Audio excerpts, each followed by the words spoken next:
Hi, everybody. Welcome to the final session of Beth Lita's special series on Shemitah. We started with in-depth discussions in which we, in a way, suspended our disbelief. Torah describes an ideal system of Shemitah in which the land is allowed to rest fully. We no longer exploit the land to eat. The land generously provides what it would provide anyway, and we live on it freely, equitably. Relations of domination are abrogated, and in the Yovel, this is even further intensified, in which all land returns to where it's supposed to be or who it's supposed to be settled by, and all relations of human exploitation and domination are ended when slaves are set free. It clearly anticipates Mashiach. But since it anticipates Mashiach, and I don't know if you look around, we're not exactly living in the Messianic age now, the question we've addressed last week, and we will continue and kind of emphasize this week, is how is the ideal vision of Shemitah translated into this very real world? Last week we looked at the Prozbul, which is a rabbinic legal mechanism that allows debts to be assumed by the court. So then we saw the way in which that helped to mediate or moderate the kinds of potentially exploitative relationships that being in a credit or debt relationship can have. That the idea of Shemitah is supposed to, in some way, equalize us, and to put it in the hands of the court took it out of the hand of the debt collector and put it in the hand of the democratic representative of the Jewish people, namely the rabbinic courts. We're going to be looking at the Heter Mechirah, which is in a way the most potentially like legal loophole style fake Shemitah observance of all, in which there is an allowance formulated by rabbis, most famously by Rav Kook, to allow fields, real estate parcels in the land of Israel to be sold to non-Jews, such that that land then is no longer relevant when it comes to the laws of the sabbatical year. Now, if you were to translate that to a different legal loophole practice that a lot of us are going to be engaging in soon, what could you compare that to? Selling your chametz. Exactly, selling your chametz. There are other examples of that too. So it's just a Jew is not allowed to own chametz or benefit from chametz during, obviously, and consume chametz during Pesach. So to solve that problem, we do a rigorous accounting of all of the leavened materials and all of the leavened food that's been baked into our dishes and like all the ways in which we own some kind of chametz-stick stuff, and we sell it off, usually through a rabbi, to a trusted non-Jew. But we know that, it's gonna come back, right? We're doing this because it's part of an arrangement, and we're expecting that the non-Jew is going to sell it back to us, right? If the non-Jew, there's a famous story, a big kibbutz in Israel sold their chametz to a Gentile neighbor, and then along comes Passover, and toot, toot, here he comes with a big trailer tractor, and he just takes all the chametz, because it's his. I mean, fair enough, right? We have, I think as anyone who maybe has, gambled on the stock market this past couple years of retail investing, right?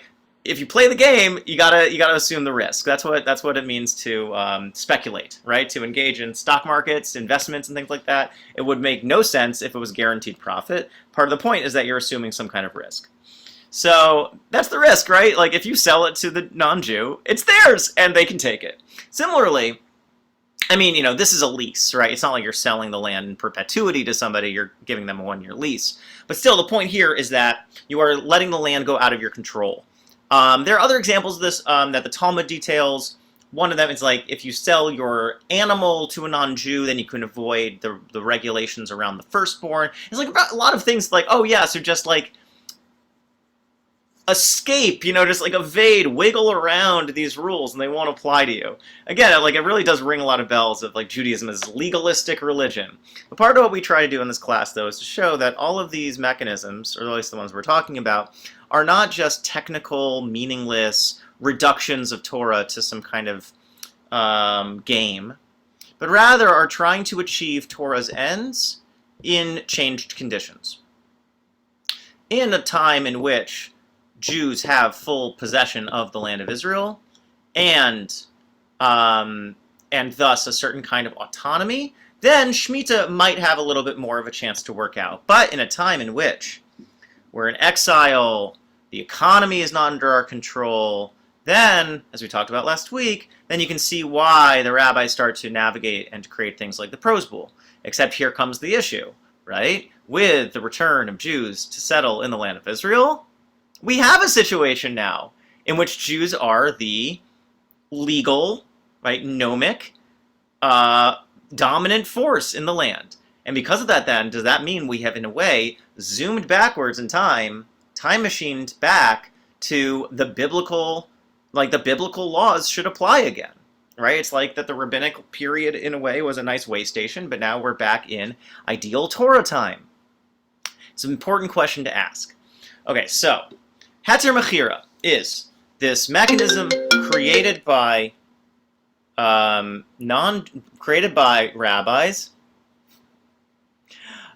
to allow, right, the facilitated sale of Jewish-owned land to non-Jews. And once non-Jews own the land, then the laws of Shemitah don't apply, and now because of that, we have produce, that there's agriculture happening in the land of Israel, people won't starve to death.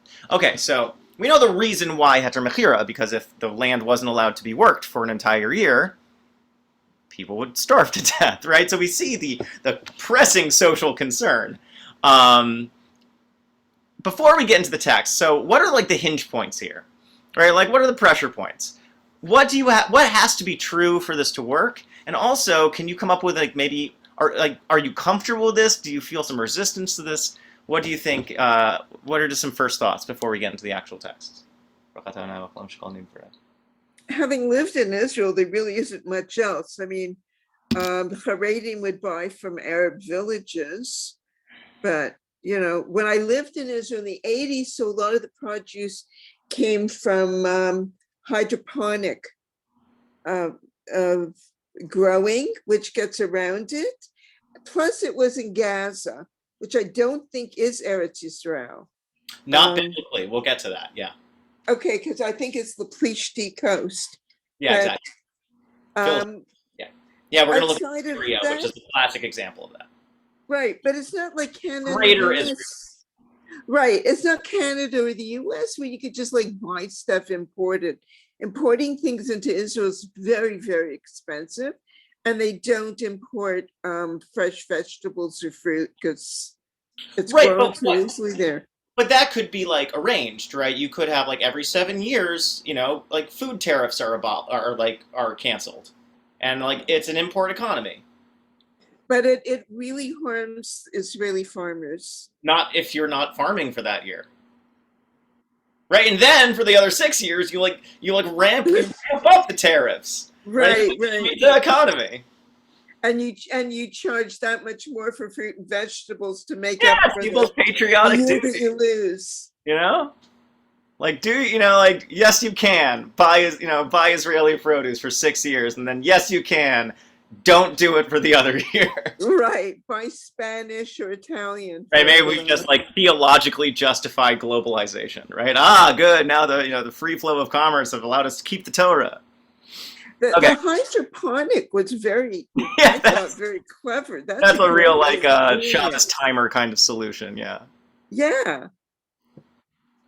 Although the Shabbos timer issue comes up in the sense of what's called sfichin, which are like annual plants, but we'll get to that too. All right, so here's what we need though for this to work. So you also mentioned those some Haredim won't avail. So some people don't avail themselves of the Heter Mechirah. And instead what they do is they buy produce from non-Jews, right? There are non-Jews living in the land. They have ownership of parcels of land, but buy non-Jewish produce. And it's a really interesting question, right? Because one of the things I want to navigate is by talking about Shemitah, and I wore this t-shirt on purpose. This is a t-shirt for a food pantry I volunteer with called the People's Pantry. And the slogan is, food is political, food is love. It's very sweet, but it's true. Shemitah shows us how political food is, because when I say political, what I mean is it involves the relations between communities and the way that power is negotiated through that. So if you can't buy Jewish produce during Shemitah and you don't hold by this kind of workaround, it necessitates, it's kind of like a Shabbos goy. It's a Shemitah goy, right? It necessitates you buying produce from non-Jewish villages, which then means implicitly that you need to maintain relations with those communities, or else you'll die. Or i.e., you are mutually imbricated. You are in some way, what's the word I'm looking for? What's the thing like an animal, like the little fish eats the thing inside the big fish? Symbiotic. Symbiotic relationship, right? I think, people often look askance at the Shabbos goy. It's like, oh, it's like this technical workaround. Or is it actually a way in which Torah is making sure we maintain neighborly relations? Not think of the fact, like, even back in the Middle Ages, when Jews are getting, like, oppressed all over the place, the Shabbos goy was an available thing, which meant that there was some kind of way in which we're developing positive relations with non-Jews. And is that going to then increase our safety if something bad goes down? It at least raises the possibility that there's someone looking out for us, an ally, right? So similarly here, if you don't have this workaround, it requires you to have neighborly relations with non-Jewish communities. So here we're going to see how the Heter Mechirah, in a way, smuggles in that relationality as well. So let's start looking at the text, because we're going to look at exactly these pressure points. So we're not looking at the text for the Heter Mechirah because it's very complicated stuff. We just know that Heter Mechirah is a bill of sale in which you lease the land for 1 year to your Gentile purchaser. Okay, and that because it is owned by a Gentile, it is not the fruits of the land are not within the ambit of the Shemitah law. But that actually requires certain things to be true. We're going to see how even that, it's all complications upon complications. So let's look at the first one. So let's look at Devarim 7:2. It says, Unasanam Hashem lokecha lefanecha v'kisam. Hachareim tachrim oisam lo sichros lehem bris v'lo yisechonem. It says, God will deliver them to you and defeat them. You must doom them to destruction. Dum, dum, dum. Grant them no terms and give them no quarter. Okay, so what is this verse referring to? Just in short? We're gonna touch some sensitive issues here. But in short, what is this verse referring to? Is this to the Canaanites who were around? Yeah, the Canaanites and the other 6 nations living in the land. Right? So this is on the border of the Jewish people about to enter the land of Israel as God is delivering the land into their hands, and specifically saying the 7 nations living in the land, you must not give them any quarter. Okay, and the language it uses lo sichonem. Okay, and the word chen means grace. Do not be gracious with them. In the context, it refers to, like, again, giving them quarter, right? Sparing. I mean, it's brutal stuff. But we're going to see the language lo sichonem is similar enough to a different word, such that it's going to actually have a more expansive application. So it says, Rashi says, citing the Gemara, Lo sitein lahem chen, do not give them grace, i.e., don't give them quarter, like we saw. Asur lo la'adam lomar kama na'eh goy zeh. So here, what we're talking about is like intercommunal relations. It is forbidden for a person, i.e., a Jew, to say, "Oh, how great is this goy?" Right? When we say goy, here we're going to actually hit a lot of problematic terminology, and I don't just mean how like goy is a problematic term. It is, but I mean to say, Jews have never produced literature, maybe ever, since we've had written literature, in which we're doing so on our own terms. We've always had some kind of censor looking out over us. If you see language like goy, nochri, avodat akum, avodat elilim, avodat kochavim, all these terms, it's complicated who it's referring to. Sometimes it refers explicitly to certain communities, and then the censor schmeiced it out. So it's actually like the question of who is it we're talking about when we say goy, which means Gentile, right? Non-Jewish person. When we say goy, it's unclear. And that's exactly kind of that ambiguity we're going to be playing with here. So it says you're not allowed to say like, oh, look how great that goy is. Davar acher, or alternatively, it says lo titein lahem chaniya ba'aretz. Don't grant them settlement in the land. Meaning what? What's forbidden according to the Torah? Right? This is a Torah verse. What's forbidden according to the Gemara and Avodah Zarah? Well, let's look at the Gemara. It says, the verse says, lo sechonem, lo titein lahem chaniyah, do not give them encampment, do not let them settle, bakarka, on the land. Hi, lo sechonem mibayale dehachid amar rachmana lo titein lahem chen. It seems like it would only mean don't be gracious with them. Im kain lema kra lo sechunam, then should say lo sechonem. Shouldn't just say don't be gracious with them. It says lo sechonem without a vav. Why? My lo sechonem without a vav, shma mina tarte. It means two things. Right? The fact that it's what's called deficito. It's missing that vav. It means it's not just techonem, like be gracious. It also means machaneh, right? Which means encampment. Akati mibayale dahachi amar rachmana lo sitein lahem matanas shel chinam. Don't give them a gift freely. Like, don't like go out of your way to be nice, effectively. In kain lema kra lo sechinem. And it would have a yud there. My lo sechonem shmamina kulhu. No, it means all three of these things. Because it has this most expansive, i.e., like the verse has no yud, no vav, which means it can be read any of these ways. Right? Because Hebrew is a language of consonants. And the vowels are, in a way, arbitrary. Right? I could point this whatever way I want. It could be lo sechonem, it could be lo sechinem, it could be lo sechonem. Right? It can mean all three of these things. That's what the rabbi says. It means three things. Do not be gracious with them. Like, don't go out of your way to be. Do not give them a gift freely. There's even like we'll see regulations around who you're allowed to give gifts to. I mean, think about also gift in like the anthropological sense, like Marcel Mauss, right? To give a gift to someone or to a community is to form some kind of relationship with it. So Torah here is wary, even proscribing, right? Forbidding having proactively making relationships with the non-Jewish communities. And then last but not least, do not allow them settlement. What does that mean, though? I mean, obviously, people are going to live where they're going to live. So what then is the Torah forbidding? When it says do not allow them settlement, meaning what? Don't do what? You can't sell them land. You cannot sell them land. Wait a second. What do you do with Heter Mechirah? But isn't there a difference? Because these are the heathens around. Okay, good. So the question is, yeah. Avodah Zarah.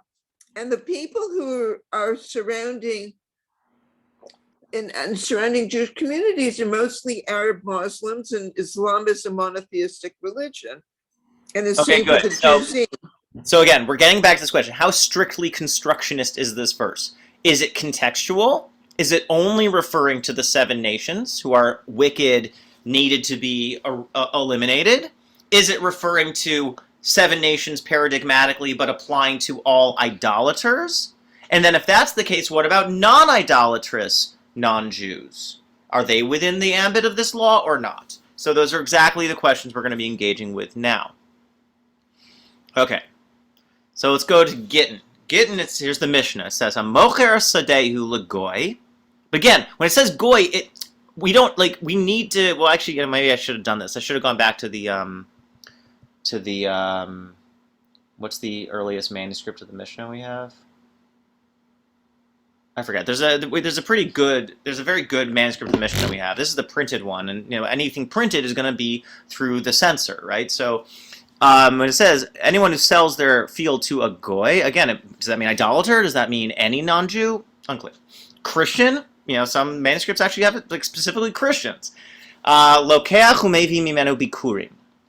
So if you sell your field to a non-Jew, to a goy, let's just say that, then you must then buy the first fruits from them for the sake of tikkun olam. Why? because it seems to imply if you sell your field to a non-Jew, the mitzvah of bikurim still applies, right? The first fruits still need to be offered to God around Shavuos, but they're not going to do it. They don't care. They don't observe the Torah. So you, as the former owner of the land, need to actually go give away your money, buy the first fruits, or maybe you negotiated terms if you sold your land to them to make sure that you got the first fruits, and then bring them to the temple. Because it seems like, the brisker terms, is the mitzvah on the person, on the gavra, or is it on the karka, or is it on the land? It seems like it's on the land. The land itself is obligated for bikurim. And the land, even if you sell it to a non-Jew, seems to not be changed in its legal status. We'll get to that too. All right, so Rashi says, Mipnei tikkun olam, for the sake of the sustainability of the world, shelo yehei ragi. It's the point of it's consequentialist, right? The point is not just the rule; it's also the effect of the rule. Shelo yehei ragil limkor karka be'eretz Yisrael oved kochavim. And I hate this term, but it shouldn't be normalized. That's a good translation of ragil. You shouldn't become inured. You shouldn't habitually do this. You shouldn't let it be normalized to sell land in Israel to, he says oved kochavim. That means idolater. So is it goy bichlal, generally non-Gentile? Or is it specifically idolater? Again, the language is ambiguous. It's confusing even. V'gam im machar, and even if you did sell the land to them, yatriach lachzor achrev liftos, then you need to strive after redeeming it from them, i.e. buying it back. If, in other words, any sale to a goy or an idolater of land in Eretz Yisrael should never ever be accepted. It should always in some ways be ad hoc, right? Something you do because you are forced to, like you have to sell it to get out of a sticky situation or something, right? It's your last terms of resort. And if you do it, you need to make it number one priority to bring the land back under your control in some way. Okay, so we see that there's tension here, right? There's a tension around letting this be sold. So Rabbah says, is back to the Gemara. It says, Afal pi she'ein kinyan legoy be'eretz Yisrael laf kia midei meiser. So it says, even though selling land to a non-Jew does not remove it from being obligated in tithing. So even if you sell the land to a non-Jew, even though they're not obligated to tithe it, the land needs to be tithed. I mean, again, think about this not just as a technical set of rules, but think about the effect of them. What kind of social relations do these cause? Do these implicate? Right, so if Rashi said above, the Mishnah said, if you sell land to a non-Jew, you need to make sure to buy back the bikurim. And here, Rabbah is saying, if you sell land to a non-Jew, it is still obligated in Meiser, even though they're not going to do it.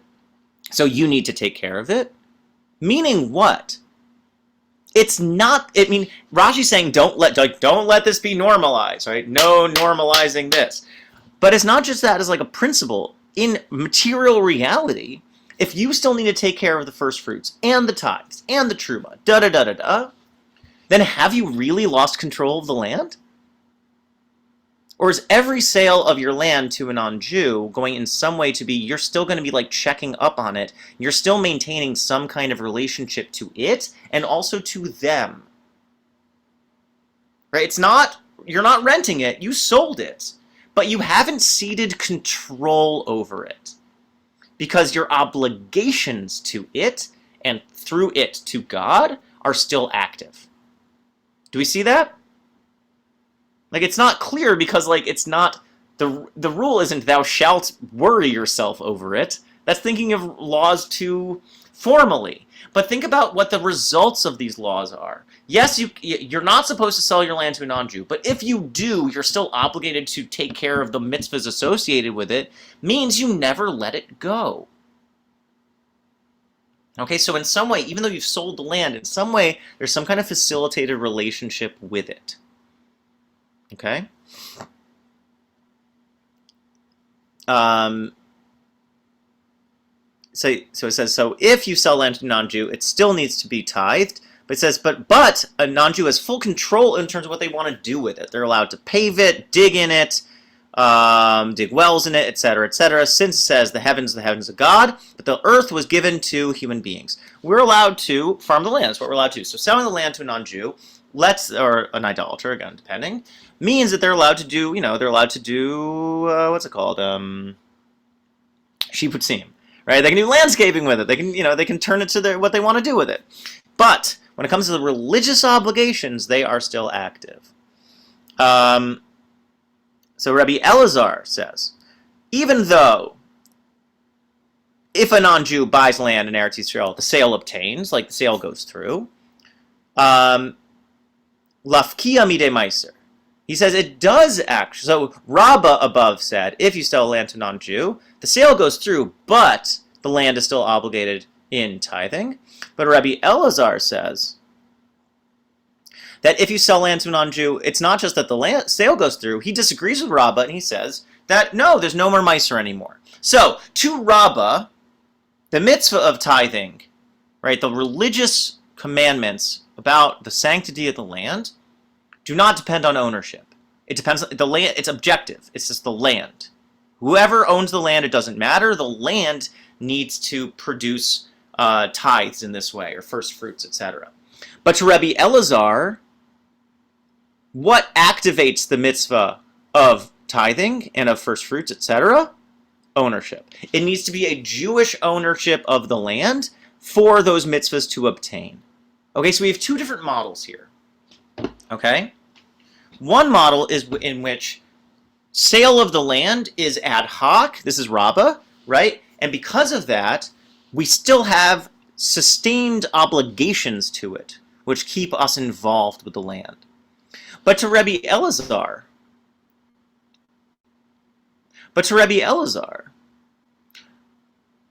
once the sale goes through and you don't own the land anymore, that means also all of the commandments having to do with the land are also canceled out because it's not on the land, it's on you. All right, the mitzvah is on you. The land, in a way, is what the land activates the mitzvah. It's not that you activate it. Okay. So we see the two different models here. One is more, let's say, a robust belief in the ability to sell. So even though,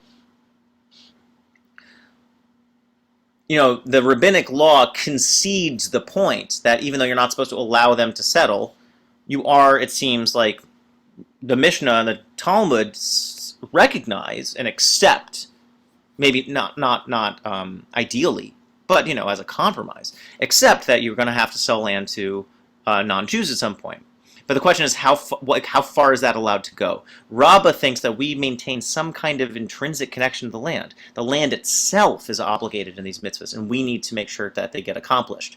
Whereas for Rabbi Elazar, he thinks that it's human settlement, in effect, that activates those mitzvahs. And once the human side of the equation changes, i.e. you sell the land off, then the mitzvahs don't apply anymore. Okay? So which of these models, in a way, Rabbah or Rabbi Elazar, do you think we need for a Heter Mechirah to work? We need it to be dependent on who owns the land and not on the land itself. Right. Otherwise, all of these mitzvahs then, right? So for you to believe, right, for you to believe that Heter Mechirah can work, it needs to be Rabbi Elazar. Right? It needs to be that it's Jewish ownership is the bottom line condition. Okay. But I want to be clear, though, even like the Rabbah model is interesting, and I think in some ways, the question in a way is how can we live in a Rabbi Elazar world but still have Rabbah's values? I think that's part of what the complexity around this question gets us to. Okay, so Rashi says she'ein kinyan. He says im kana ove kochavim karka. If an idolater buys land in Eretz Yisrael, ein kinyano kanui lahafkia mikdushasa. Right? He says, and this is him explaining Rabbah. Rabbah says that selling the land means that the holiness of the land is not eliminated. Shalotis chayav b'meiser, right? So that it wouldn't be any more obligated in tithing. V'Yisrael hakona mimenu min haperos tzarich la'aser. And if you buy fruit from a non-Jew, then you need to tithe them. Okay, so for Rabbah's model, Rashi makes it a little bit more complicated. So we thought that, Rabbah says, since the land is still obligated, thus the fruit needs to be tithed. But here Rashi's saying it's not on the, Rabbi Elazar says it's about ownership. But Rashi is reading Rabbah as saying it's not about ownership, it's about relationship. That it's not that you need to basically like sneak into their field and tithe their food, but rather if you buy food from a non-Jewish farmer, you are obligated to tithe it. So now the question is on the produce and not on the land. So the question now is, do the mitzvahs about Shemitah, do they apply to the land or to the produce? Okay, that's up in the air, right? So even in Rabbah's model in this Rashi commentary, I think there's a little bit of room now to maneuver and to negotiate more of the flexibility when it comes to Shemitah. All right, so I want to look at the Shulchan Aruch. Shulchan Aruch says, this is from Yoredeya, which is like a set of, it's like technical rabbinic law, right? The ritual law of the Jewish people. Here it describes the laws about joint ownership of land. If you own a parcel of land in like an LLP, I guess, with a non-Jew. And the question is, what's the status of the land? So we see I'm going to say it outside. It says that if you jointly own land with a non-Jew in Israel proper, then you, the Jew, owe tithes for the entirety of the land, not just your part of it. Even if in your bill of ownership you have divvied up the land, this part is mine, this part is yours, this part is mine, this part is yours. It says even if that's the case, you, the Jew, the Jewish partner, owes God for the entirety of it that you jointly own, not just your part of it, the entirety of it.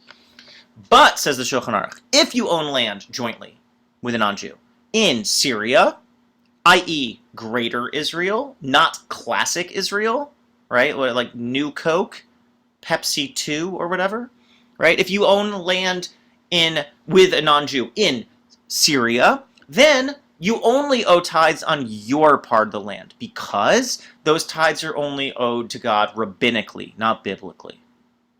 So Israel proper, according to Torah law, the land needs to be tithed. But rabbinically speaking, tithes apply to Greater Israel only on you, not on the land. Okay? Thus, the Halachic concludes that, he says though, but it seems to me, which is a very uncommon phrasing in the Shulchan Aruch, because usually it's very like, I'm just giving you the black letter law. He says, V'nireh li, it seems to me. So he's really sticking his neck out a little bit. Deha'idna, nowadays, she'ein chiyuv trumos u'maisros be'eretz Yisrael ela midivreihem. After the destruction of the temple, that's what he means by nowadays, even in Israel proper, tithing is only obligated according to rabbinic law. So if that's the case, there's no difference between Syria and Israel anymore, because they're both only rabbinically obligated in tithing. And thus, if you jointly own land with a non-Jew, even in Israel proper, you only owe on your part of it. So whose side did Shulchan Aruch fall on? Rabbah or Rebbe Elazar?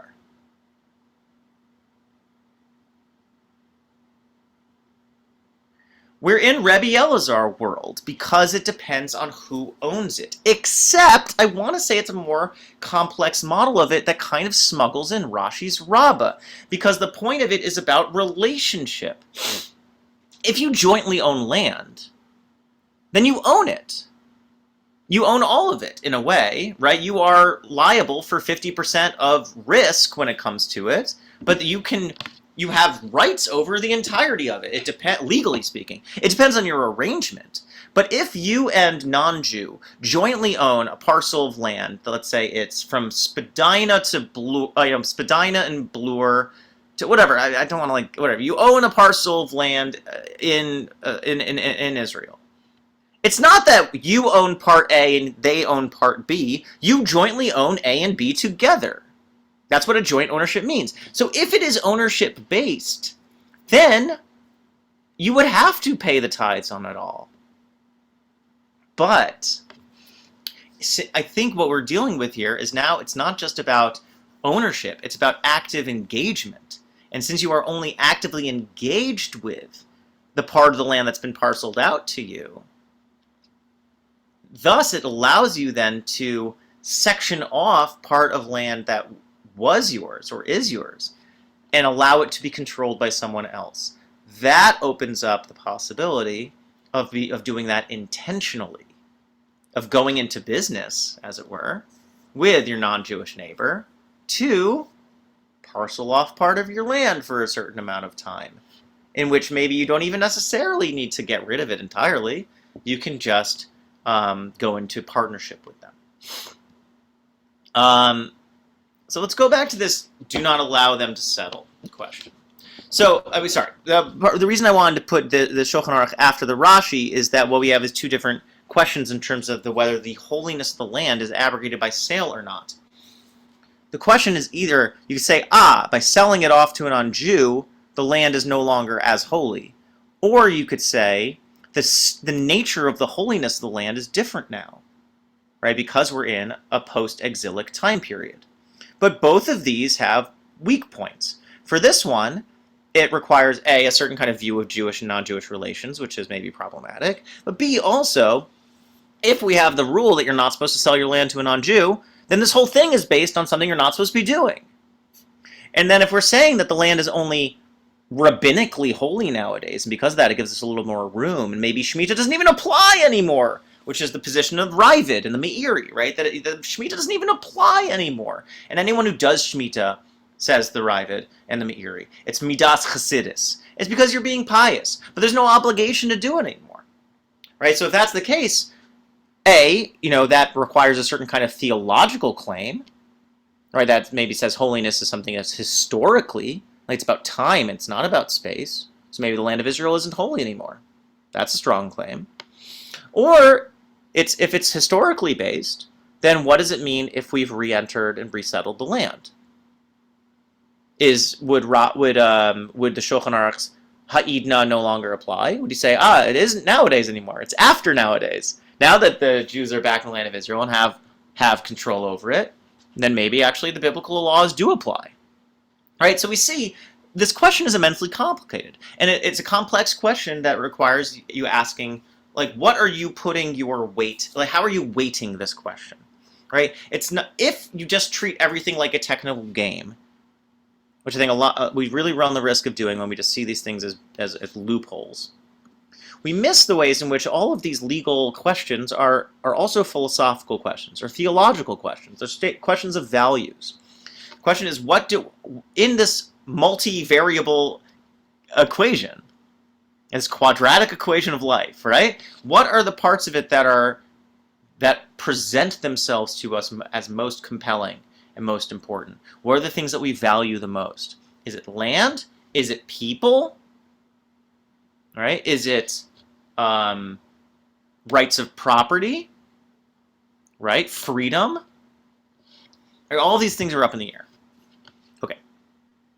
So here comes the Tosfos. The Tosfos commenting on Avodah Zarah, which we saw before, on this question of lo sichonem, do not allow them to settle, or do be gracious with them.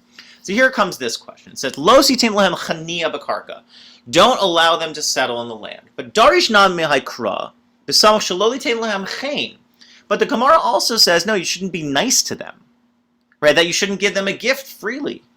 Histama Demilti says, but if you just read it, like a normal person, Ma'ari b'chulu ovdei kochavim. It seems to apply to every idolater. Right? Everyone who worships the the stars.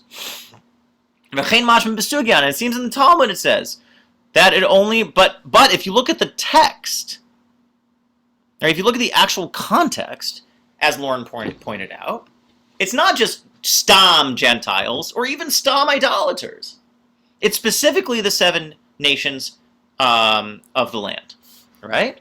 And then he quotes the verse that proves it. It says, Lekala ukmui ella b'sheva umos. It says specifically it has to do only with the 7 nations.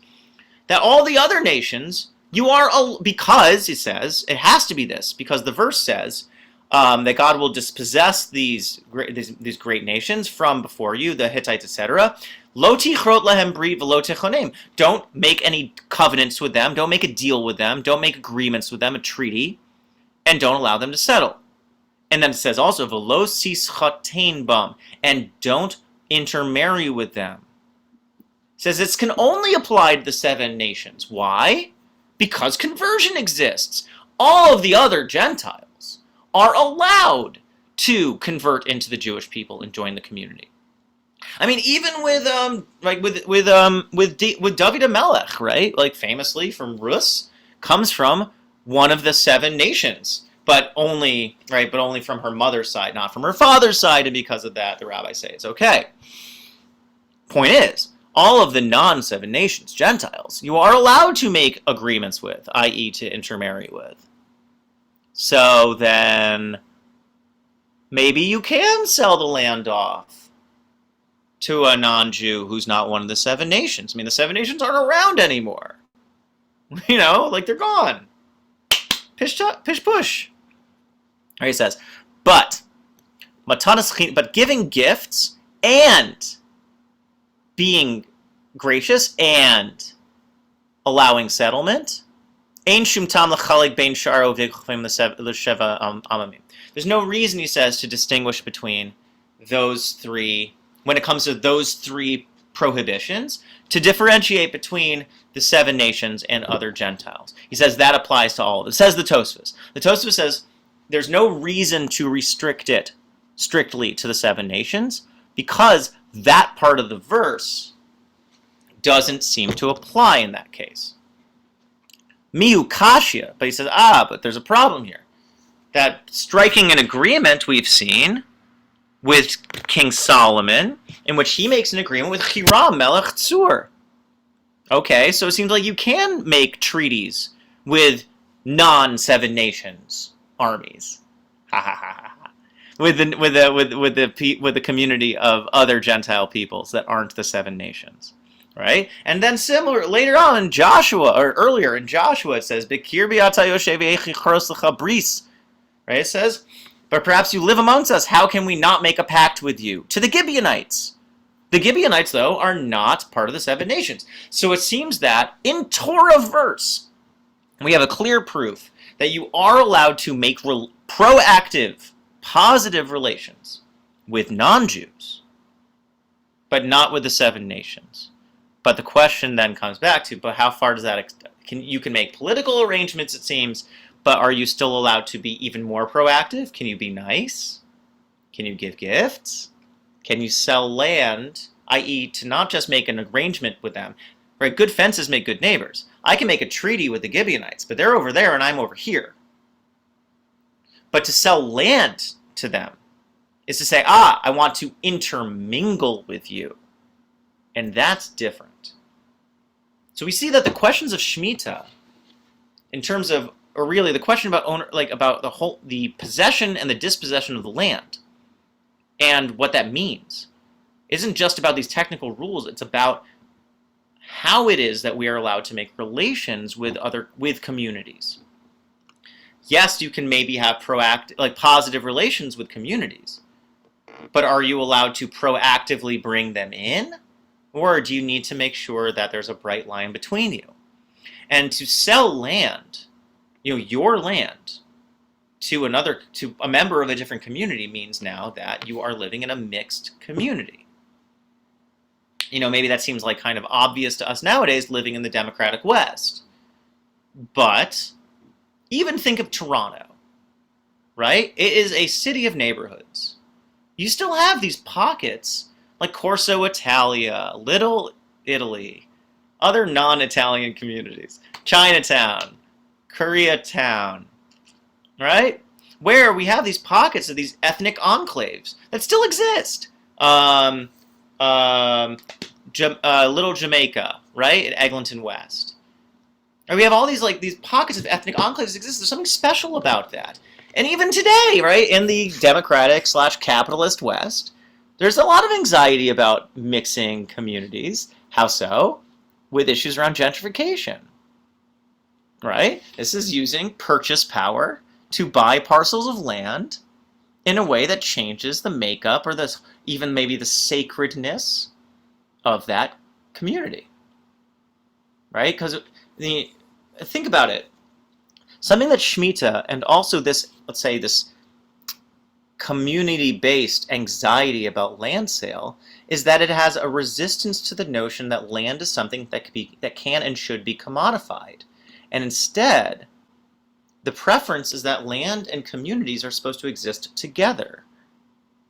Now, in a way, you could say that kind of turns into this kind of maybe racial nationalism, but I'm naming that. I don't think you need to go there, but that's possible too, right? It's oh, this land is for this people, and that land's for that people, which is also a potential way that certain politics around indigeneity can go too, right? But here, I think also an issue is about trying to have a non-commodity-based relationship to land. So Heter Mechirah is, in its very basis, a sincere compromise with Shemitah. Because the notion is that you are doing exactly what Yovel is trying to keep us from doing, selling off the land. Right? And what is that again? How does that then transform your relationship to the land if now it's become a commodity which needs to be offloaded onto somebody else? To now see the land as a burden, right? Not as a privilege. It's the not eating bread so you don't say Birkat Hamazon, but for land ownership. Right? So I think we have this balance. That means Prozbul too. Right? We have this balance of what happens when Torah becomes too hard. Do the rabbis ease off the valve a little bit so that Torah is something that's more livable? And to be able to make Torah more livable, it also means you need to in some way divest or make it less intense. Right? And one of the ways to do that then is to moderate how sacrally we relate to the land. Whether you say it's not as sacred anymore because of the exile, or you say that the question is who are the right kind of people you're allowed to sell it to? Who are the ones who are the in-group versus the ones not in the in-group, right? So one is to turn down the volume on the land. The other one is to turn up the volume on the people. If I sell to this person but not to that person, maybe that's okay because it's not as risky. And let's look at exactly that issue, right? So the Tur, which is the basis for what eventually becomes the Shulchan Aruch, rules this way. It says, and this is in the Choshen Mishpat, which is the aspect of the Torah about civil law, right, commercial law. It says, you're not allowed to give a free gift to an idolater. And specifically, I want to say idolater here because that's going to become very important. Aval mutzer litein leger toshav, shaharei mitzvah la'achyosai. But it says, but you are allowed to give a gift. We saw giving a gift, right, to be gracious with, to be nice to, and selling land are all related to each other. So when it says you're allowed to give a gift, it means you are allowed to sell land to. To a resident alien. Now, what is a ger toshav? Now, it can't be a Jew. Because if you've converted, you're a Jew. It has to refer to the biblical version of a ger toshav. A non-Jew living under Jewish auspices. So you aren't Jewish, but you are living as a member of the community. So let's go back to that question we were talking about before. Okay, it's okay to have relations with neighbors, even positive relations with neighbors, to make a treaty agreement with the Gibeonites, with Hiram Melech Tzur. But I don't want them here, right? NIMBY, not in my backyard. I don't want these Oved Kochavim in my backyard. But here what we have is somebody who's not quite a Jew, but living in your backyard, right? Living in your community. A member of your community, paying taxes, supporting the synagogue. Right? We have to think of Judaism here not just as a private affair like we do in the capitalist West, right? Which religion is a private thing, but a public matter. Think of it more like the Middle Ages, in which the Jewish Federation, the UJA, like collected taxes, had, hired the rabbis, did upkeep for the synagogues, but as public buildings, right? Public funds, ran welfare, right? Gemach, Gemilas Chesadim. Right? You have to Torah's vision of Judaism is not a matter of piety, but a matter of politics. It is a matter of politics, right? How you organize your community, how resources are distributed, and how society should be organized according to God's values. Right? And the way in which we're able to control that, right, is, I think, a question. And settling in the land of Israel, again, has opened that question in some very interesting ways. Okay, so you are not allowed to sell or to sell land or give a gift to an idolater, but you are allowed to be gracious with, positively, proactively engage with a ger toshav, a non-Jew living under Jewish auspices. The Beis Yosef, who wrote the Shulchan Aruch, right, Yosef Karo. So this is the commentary he wrote on the Torah, which is much more complex and much less black letter law. It is a really erudite and thorough, rigorous commentary. Here's what he writes. He says, Mishum Rabbeinu, Asur litain matanas chinam lo'ovei kochavim. He says, because Rabbeinu, the Torah, said it's forbidden to give a gift, i.e. to be proactive with an idolater, lav la'apuke Ishmael, elo la'apuke ger toshav. He says, using the language of idolater, he's saying it doesn't exclude Muslims, but it does exclude a ger toshav. Why? Because a ger toshav, this is like the Chabad, contemporary Chabad thing of Noachides. A ger toshav has specifically, they haven't converted to Judaism, but it's like just under converting to Judaism. They have accepted for themselves the 7 Noachide commandments, which are universally required of every single human being. But they have what, I am not a Jew, but I am a non-Jew under Torah law. And I observe the 7 things that Torah requires of me. Okay?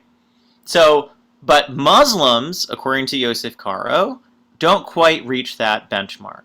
Why? Well, it seems like because they're not under Jewish auspices. Right? A Noachide, in a way, their identity is Jewish. It's just that they're not Jewish. Right? Who they are is determined by Judaism. I'm a Noachide. I'm a ger toshav.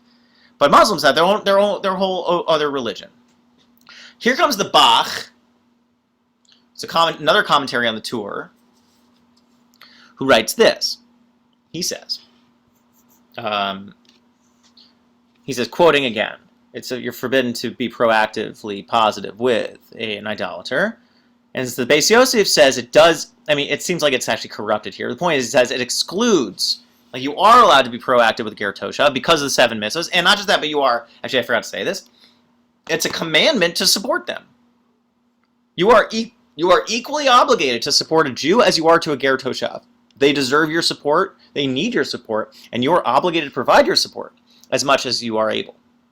He says, but according to his words, it is hard for me, says the Bach, to understand why that doesn't apply to Muslims too. And he doesn't explain why, but I think the answer is pretty clear, because he's focusing on the fact that it's supposed to be excluding idolaters from having positively proactive relations. Well, Muslims, as Lauren said earlier in the conversation, but I didn't want to give it away, they're even more monotheistic than we are, right? They're super monotheistic. They're super monotheistic, right? So if the issue is that we're talking, so the Beis Yosef says it's not just about, let's say, confessional similarity. It's not just about the fact that we have similar religions. Saying ger toshav is literally a member of the Jewish community, but it's just that they're not Jewish. So for him, it's political in the sense that you have to be a member of the community. It's just under a different kind of set of terms. But for the Bach, He's saying, no, it's actually a religious definition, and it has to do with God more than it has to do with politics. The question isn't, are you under the auspices of the Jewish community, in as much as, are you an ally of the Jews because you too believe in the one God? So if the Bach wants to expand it, I mean, he would agree, obviously Ger Toshav, sure, fine, but also a monotheist, i.e. a Muslim. Now you can read the Bach strictly and say he only means Muslims, he does not mean Christians, because Christians, the question of whether they're monotheistic is a lot more complicated, right? Especially Catholics. Or you could say, like the Meiri does in his commentary elsewhere, that, in a way, other monotheists aren't even really considered non-Jews at all. They're not Jews, but they're not idolaters, right? So they are more like, anyone is more like a Ger Toshav if they are down with the cause of one God. Okay, so I just want to sum up for a minute. So there's a few different hinge points that we've marked on. First one we talked about was the land itself, right? But the question of what the status of the land is, that perhaps in the time period we're living now, we have a little bit more latitude with the land because its status has changed after the exile. But then we raise the question, well, is that still the case if, in the modern state of Israel, Jews have resettled the land? Are we back in quasi-biblical status now? Or was that really a benchmark, and once you go, you can't go back? Okay, so are we living in the post-biblical era, or are we living in a new era, which is kind of re-biblicized? Okay? And then the other question of it is the human question. If you say that there is some room to sell to a non-Jew, even according to, let's say, Torah law, what's the extent of that sale? If the sale goes through, what does that mean for the holiness of the land? And also, is there maybe selling the land supposed to be not just, is it always an ad hoc thing, or in a way, is it facilitating forming positive relations with certain kinds of non-Jews that we see an affiliation with, or even affinity with? Maybe a Ger Toshav, because they don't need to observe the mitzvah of Shemitah, right? So you can sell it to a Ger Toshav, maybe. Or, even according to the Bach, and other rabbis agree with him, but he's the classic source for this. Or you could sell it to other monotheists. And there are plenty of Muslims living in Israel. So maybe Shemitah, the fact that Torah might give an out for you to be able to not have to worry about this restriction when it comes to produce in the land, is maybe in some way implicitly incentivizing developing positive neighborly relations with other monotheistic communities in the land. So maybe, in a way, living exilically in the land keeps there from being, let's say, an uncritical or a credulous relationship to power that perhaps certain models of what it means to be in the land of Israel might promote. I wonder if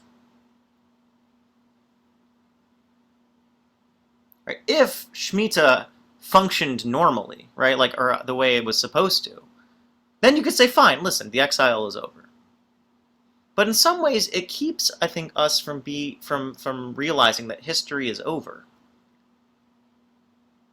That there's room for these negotiations because we're living in non-ideal circumstances keeps reminding us, and that the lessons we've learned from exile about what it means to live amongst other people still apply, facilitated by how we relate to the land. Okay, so I want to look at this halach from the Rambam. Here's what he says. He says, Akum shekona karka be'eretz Yisrael, if an idolater purchases land in Israel, uzra'a, and plants in it, bashvis peruseh mutarin.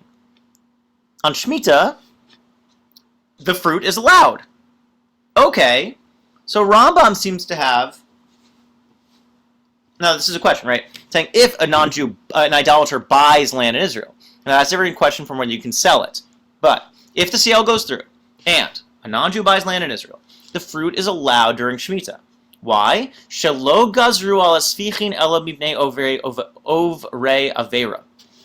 Because sfichin, i.e., plants that were planted before Shemitah, but then sprout again, were only forbidden so that it would prevent people from breaking the rules. So anything that sprouts during Shemitah is allowed because the non-Jew is not obligated to observe Shemitah. So it's okay. Okay, so here what we have is, in a way, a recognition of the way that the land functions, not just as what's been put into it, but also as through active engagement. You are no longer actively engaged with the land. So even the results of what you had planted when it was still yours, you're actually allowed to benefit from them because it's facilitated through this transfer of ownership. But here comes the swing. He says, "Va'akum einan mitzuvin ala shvis kedei shenigzor alehem." Idolaters are not obligated to observe Shemitah, so such that the issues around it would be applied. So I took us on like a long journey, but this like Rambam is effectively like the real justification for those who do think Heter Mechirah is allowed. But again, to allow Heter Mechirah, you need to not just say that something can happen, but that it should be incentivized and allowed for. But I think one of the things I've been trying to show is that it's not just about, let's say, capitulating to circumstances. I think these things might be already baked in because Heter Mechirah, i.e., partnership with non-Jews to allow food to circulate to those who need it, is not dissimilar from what Shemitah was supposed to accomplish in the first place. And that's how we had reframed Prozbul. Right? That Prozbul was not about canceling the cancellation of debts, but rather Shemitah was supposed to make sure that there was capital available for people so they wouldn't get bogged down in credit relationships and debt relationships. Well, if the whole system of the credit economy broke down, then nobody would have money anymore who needed it. The poor would not have available cash when they needed it to borrow on credit. And that would mean that the poor would be disproportionately punished. Now, obviously, that's the opposite of what Shemitah wanted, so Prozbul was crafted such that the ultimate, real goal of Shemitah would be accomplished, that capital would be available for people who need it, especially the poor. And here's the same point when it comes to food. Shemitah is about making sure that every single person is able to have food, whether they own it or not, whether they own land or not. Right? It is a balancing out between the landowning class and the non-landowning class. We talked about this when we talked about Shemitah as a rewilding of the earth and a rewilding of the human. Right? That you are a scavenger, a harvester. Right? You are gathering up the food. It's a hunter-gatherer economy. Right? You are gathering up whatever food is available. You're no longer planting it, which then means that you need to own it, but rather it is the land and it is available to everybody, and what it produces, it produces. Similarly here, we have a weakening of ownership ties, because if you follow the Heter Mechirah, you need to sell your land off, which means that you need to, in some way, see yourself as being in a partnership with your neighbors in owning it. It's not just yours anymore. And not just that, but also the reason you're doing that is so that the land is purposed for the needs of others. A Rashi I skipped by before says L'chol tzorchehem. It says the sale is for all of their needs. All of their needs. That the land is about providing for people, not about being owned and exploited. So Heter Mechirah is about using the available opportunities we have to make sure that the land can provide. Now, In a perfect world, we would follow it the right way, in which all ownership ties are suspended for a year and people are able to go get the food they need. In some ways I wonder, actually, if it could work, but the issue isn't, in a way, as much agronomy as it is the economy. Right? What it really would require is people whose wealth is tied up in ownership having to lose a year's worth of rent or a year's worth of profits, and no one can allow for that. So the issue again, really might be more about ownership more than it's actually about production. I'm not convinced that's true, but I just want to raise that as a possibility. But Heter Mechirah, like Prozbul, is not about canceling Shemitah or ignoring Shemitah, or even I would say weakening Shemitah. Is a negotiation with Shemitah to ensure that its real goals are still able to be achieved, that people who need food are able to get it, and that people's ties of ownership to the land are weakened and made more complex and more horizontalized, more egalitarian. Because now all ownership of land in Israel requires you to sell it to a non-Jew if you follow Heter Mechirah. Or you give up the land for a year. You don't work it. Right? That's if you're really stark about it. So some people observe Shemitah for real, right? They do not use the land. And other people, if they do Heter Mechirah, a negotiated Shemitah, it requires them to weaken their ties of ownership and instead engage in partnership and cooperative ownership with your neighbors. So all of these things in some way flatten hierarchical relations, because the ownership that gives you power over others or privilege over others is now moderated. Rambam, earlier in his Laws of Shemitah, says, Misha Rabu ha'anasim v'itilu malchei akum al Yisrael. He says, when oppressors, extorters, right, people who limit our freedom, expanded, right, in Israel, and the kings of the idolaters required Jews, drafted Jews into their armies, effectively, right? Think of the pogroms. Think of the Tsar, right, drafting Jews into the Tsarist army. Okay? I mean, this Rambam's talking about before that, obviously. It's Middle Ages. But he says, Hitiru lizroa b'shviz. It was permitted in those times of extortion, what's the word I'm looking for? Of coercion, to plant and harvest during Shviz. Divarim shetzrichim lahem la'avdei hamelech bilvad. But you were only allowed to produce that which the servants of the king needed. V'chein, he says v'chein, right? That's historical. We have a precedent in history. If it was a time of coercive enlistment into Gentile military campaigns, you were allowed to be pressed into agricultural labor, but only such that it would actually accomplish what you needed to accomplish because of your coercion. He says v'chein. And similarly, Misha kifa'o anas, and somebody else, he says this is a precedent. Anyone who is coerced into working on the 7th year, bechinam, kimo avodas hamelech v'chayotze behen hareze oseh. Anyone who is coerced into working during the sabbatical year for free, i.e., you are press-ganged into labor, you are allowed to be doing it. Now, why is it that I included this? Because I think what we're talking about with the Heter Mechirah is a situation in which everybody is a noose, in a way. We are all of our, we talk about Shemitah as the ideal.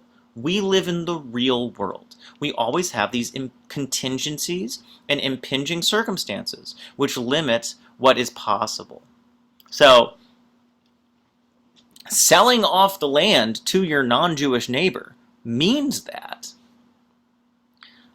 you are, in a way, chinam. You are giving up. Bechinam, remember, are you allowed to sell something bechinam, freely? Lo sechonem, Do not be gracious with them. Do not give them a gift freely. Are you allowed to sell, bechinam, right? Are you allowed to sell off your land such that you are not gaining the profits for it anymore? I mean, it seems like the question is, you could give it away for free, right? Lease it away for free so that someone runs it for you and they get to keep the profits. They're also responsible for the maintenance of it, sure. You could sell it to them.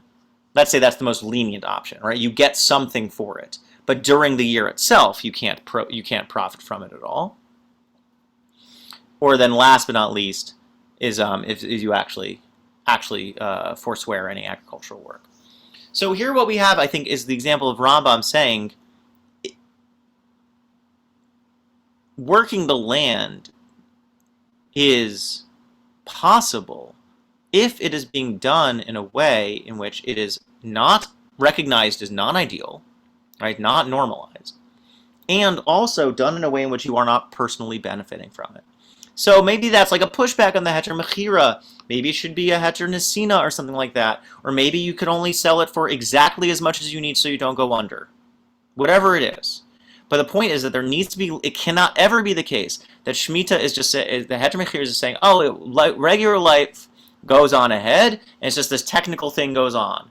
That's not what's going on. What's going on is disturbing, weakening, and upsetting ties of ownership to the land and the license that we think we have with it, such that anything we do with it needs to always be negotiated through these potential partnerships with our neighbors, which then requires us to have positive, potentially productive relationships with the people that we live amidst and around.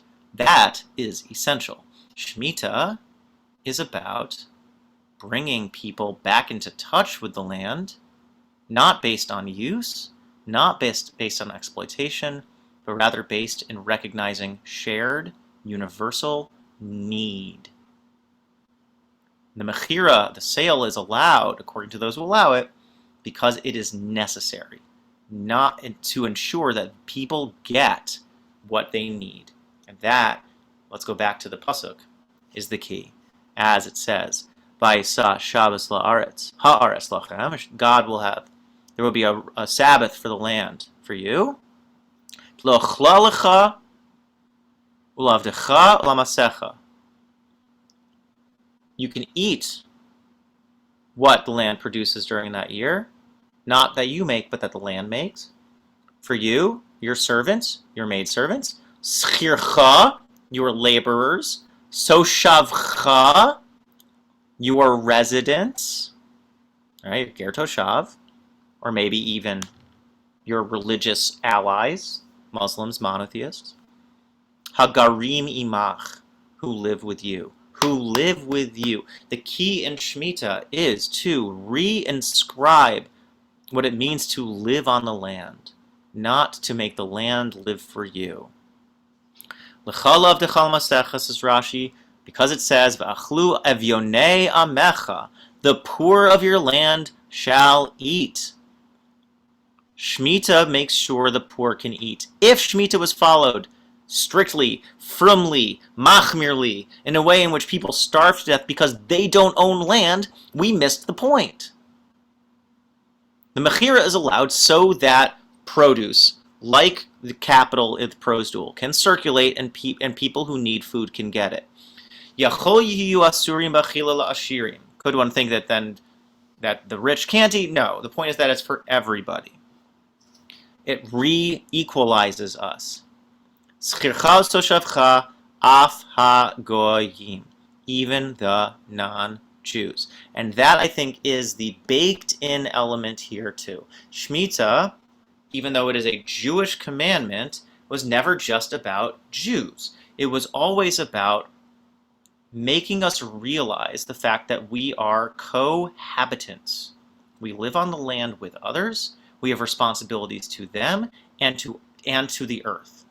And Shemitah means that we can never forget that the land is not just something that we were given for use, but also something we were given for need. And Shemitah refocuses our attention on the ways in which the land is supposed to be producing in a way in which everyone who needs is able to get. And that means not just us to turn everything into a technical issue or a strictly Jewish issue, but it's this human issue. And it's in its funny way, Heter Mechirah doesn't just allow for making those relations beyond our strict community, but in a way incentivizes what it means to have a cooperative management and relation to the earth. I hope in our weeks delving into the environment and Judaism's relationship to ecology, and we've now looked at these more like rarefied technical issues of Shemitah, but I hope we've seen the universal and human aspects at their core. That Shemitah and what it's trying to show us is about reminding us of our basic connection to the earth and the way in which the earth is what is the fundament, right, is the foundation for all human life, and to remind us of the fact that we live right next door to everyone else in this earth. It is the earth that holds us all, and we need to, in our turn, hold the earth as well. Thank you so much for this journey into the center of the earth. I hope everyone can take from this and to continue learning from it. I'll put the source sheet in the chat right now so you can learn it on your own time.